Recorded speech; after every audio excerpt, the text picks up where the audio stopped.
Warming ocean temperatures strengthen seemingly mundane hurricanes. New Orleans Hurricane Katrina devastates local forests. 120 miles per hour winds and torrential flooding. Our food system. Pollution and ocean warming That can change survive the fish to overfishing Katrina of previous devastates climate local interventions. forests. Something isn't right.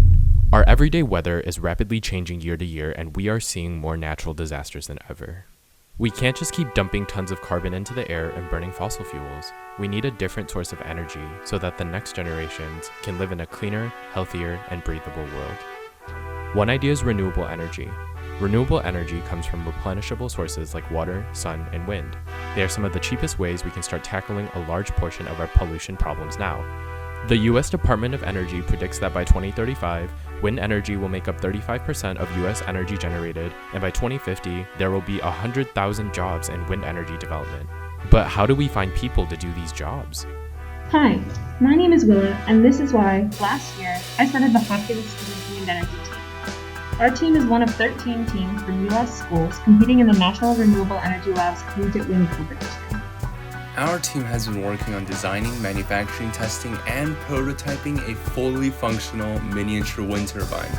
Now, this process allowed us to apply what we learned in the classroom to real issues of today and helps us make the idea of joining the industry more possible. While we managed the risks of a changing global supply chain and collaborating remotely in the global pandemic, our team was challenged to make a turbine with the following goals. 1. Create a safe turbine. 2. Maximize performance over its power curve.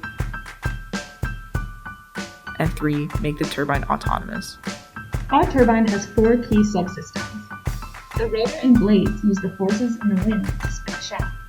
While most teams in the collegiate wind competition build turbines with a single set of turbine blades, our team saw an opportunity in building a second set of wind turbine blades, spinning in opposite directions to harvest the energy shed by the first set of rotor blades.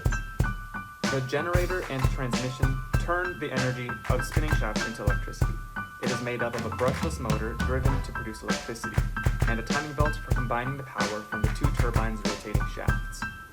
The electronics and controls monitor the safety of our turbine and adjust the quality of the electricity that our turbine produces based on our needs.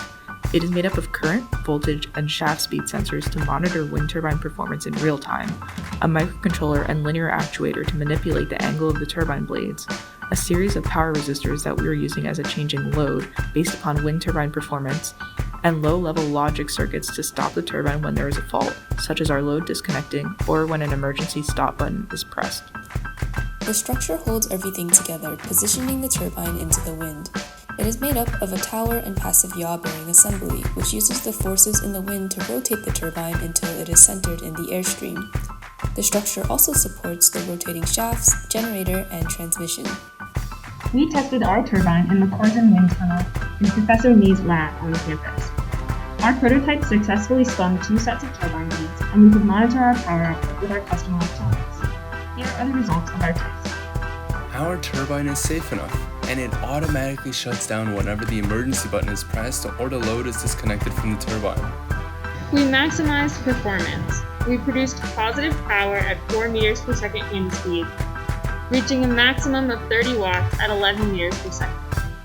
Our turbine is semi-autonomous.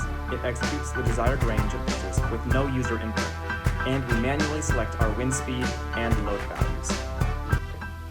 From my time with the wind energy team, I learned how to break big projects down into smaller tasks and trust the process. Even small progress each week counts. If you'd asked me 2 years ago if I was interested in renewable energy, I would have said no. I came to JHU set on working for a company like Boeing or going into military designer spacecrafts.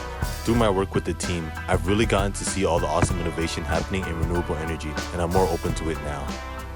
I loved having the freedom to fail while exploring some of the most exciting technological innovations in the industry alongside my peers and mentors, and while building towards the future I want to live in, a better, more livable, more beautiful world.